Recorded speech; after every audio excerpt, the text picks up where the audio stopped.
All right, a good evening to you. Evening to you too, sir. Okay, nice to meet you. Nice meeting you too. I'm really liking the event. I'm liking the vibe. What prompted you to come here for this event? Well, as an African child, I get so excited when we are united as Africans, listening to music, having our home cooked meals, reminding each other that we are one, even if we are in a different country. So that's what made me come. And my friends as well. Yeah, they invited me over. They said after the ball, we're going to just chill, listen to music, chit and chat with others. So, first and foremost, how did the football treat you? The Bafana boys. To be honest, I was a little bit disappointed during the first half, and I was still at work, so I was just peeping to see how is it going. But the result, I'm okay with it. At least they got a point, right? Like if it's a draw, yeah. I recently started getting interested in soccer. I'm not really a soccer fan. I might not know even any player there except, I don't know. But it's interesting, it's fun and all that, yeah. So for how long have you been here? Almost 4 years now. That's quite long. Yeah. How has been the experience? What are the culture shocks? Like when you had just landed to In Saudi Arabia?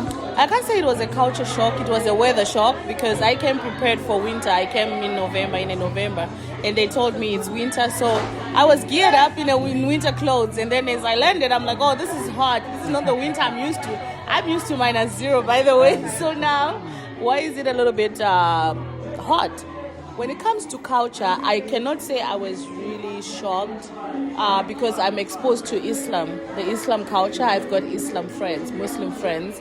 So to me, it wasn't a new thing. And as someone who likes reading and learning new cultures and everything, it was easy for me to blend.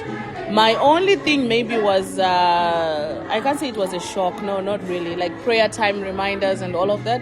They weren't a shock. I actually liked the culture and adapted to it easily. Language was my biggest problem, but with the use of technology translators, going well so far. Okay, so how are you finding the African community? It's so lovely. It is lovely and heartbreaking at the same time. Let me say heartbreaking, but it is lovely.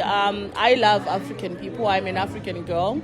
I don't disclose my nationality. I say I'm African. Okay. Yeah, because I blend into each and every culture that you can say. So I'm African and I love people in general. So in as much as sometimes it's heartbreaking, but I love it.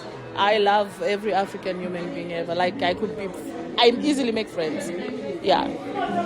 So what are you doing here in Saudi Arabia? So I'm a hairstylist, nail technician, beauty therapist. Let me put it all. I do everything in a hair salon. That's what I do. And on the side, I'm a big sister to all Africans here. I host Africans in my house. Like I would invite you to say, oh, I met, this and that, maybe from your country that you like. So I love cooking outside of my work. So I think those are the two things I do, let me say. Yeah, but I'm an all-rounder. Everything beauty, be it hair, nails, skincare, everything. Yeah. Actually, what prompted you to leave your home country to come here? Because I believe with all that experience, like with all that knowledge and everything that you know, I believe it could also excel back home. Why did you decide to leave your home country? It's actually excelling. I didn't really leave. I just relocated. I needed to move on from someone. Let me be honest with you. That one, it was a breakup that I was trying to move away from. So I needed to travel far away. I checked different countries, but I found myself in Saudi. And yeah, so that was the main reason. It wasn't financial, it wasn't anything. And I loved the culture ever since I came. Yeah. So it was a move on thing. So you're not in communication with whoever you wanted to move on? Actually, I still am because of business. So I still am in communication, but it's just cutting the relationship side. Yeah. Listen, any challenges that you face around here? Probably days that you feel like, no, I'm really tired, I want to go back home. Because some people get to a point where they feel like they can't push anymore. They're depressed. Have you ever gotten to that point whereby you feel like, no? To be honest, no. I've always, from a young age, after, like in my primes, after finishing high school, college, and all that, studying, I always stayed by myself. I used to visit family.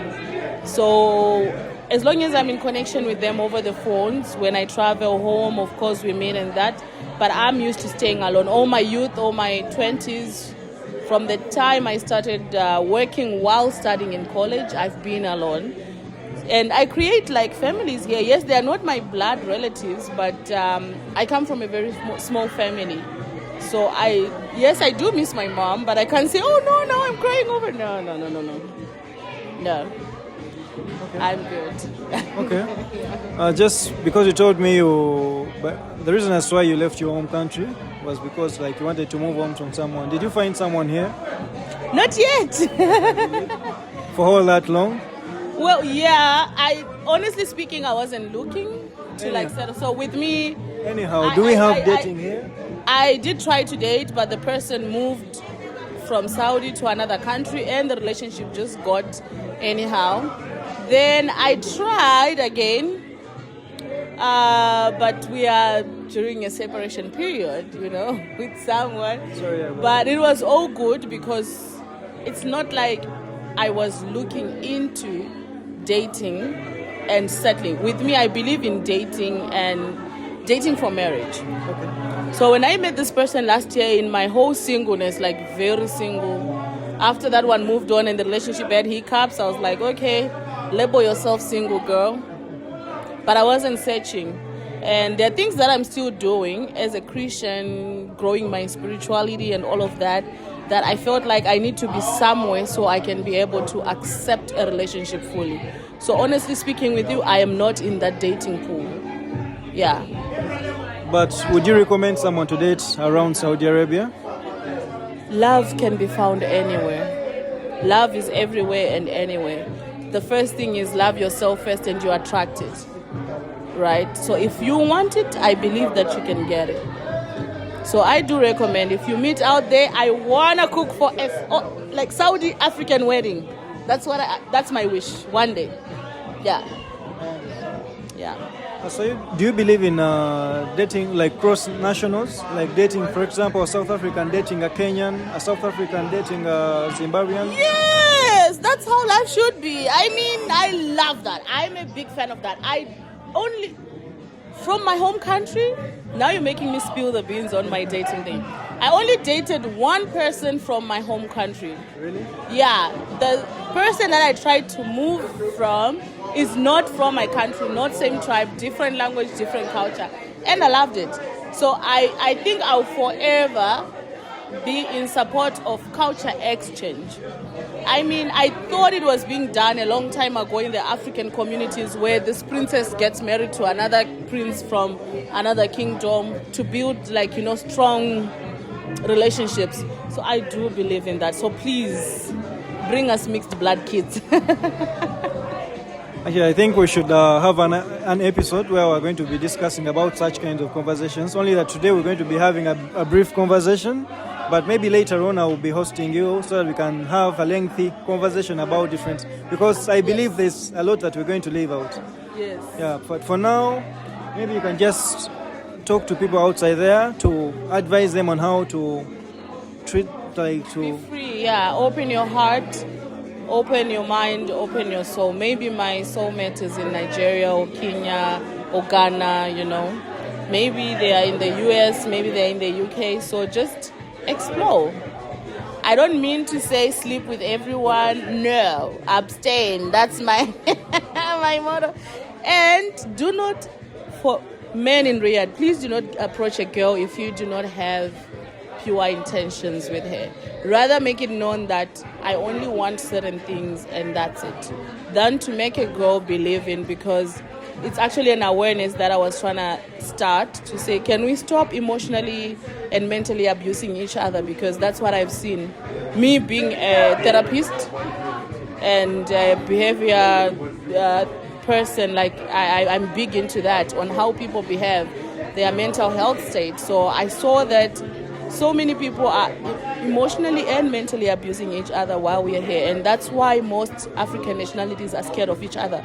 Like, don't be like, don't go to Kenyan men. They dribbled me, they played with me. But I would be like, no, Kenyan men are so nice. No. Some would say, I'd rather prefer Ugandan men. They're so calm, nice, sweet, this and that. And another person will tell you, oh, hell no, they did. So please, on that one, we need to stop abusing each other mentally and emotionally when it comes to relationships abroad, because we are outside of our own culture. So you are free to do any, sorry to use this word, any shit you wanna do, because you are yourself, you're an adult, you're far. Like, depression hits you and you can just take it out on someone. It's not nice. Can we just protect and take care of each other while we are away from our country, Africa? I call Africa a country, sorry. Yeah. Anyway, just a brief about your businesses or your work. Just call out people to come and support and all that. Okay, well, I love cooking for everyone, so I would love people to really try when I cook at my house. Just come and try, guys. Come and experience what Joyce does. And also back home, though, I have got a financial company where we give out long-term and short-term loans. It's called NHS Finance. And then I've got also a skincare line, which is called Kerry Skin. And another one in South Africa is called Lotus Skin. So let's just support each other. If you see those brands, but I mainly supply bigger, like I supply in bulk, schools and all of that. Recently, we are thinking of launching individual sales. Once our website is out and ready for individual global selling, we will do that. Yeah. Okay, nice to meet you. Thank you. Nice meeting you too. Okay.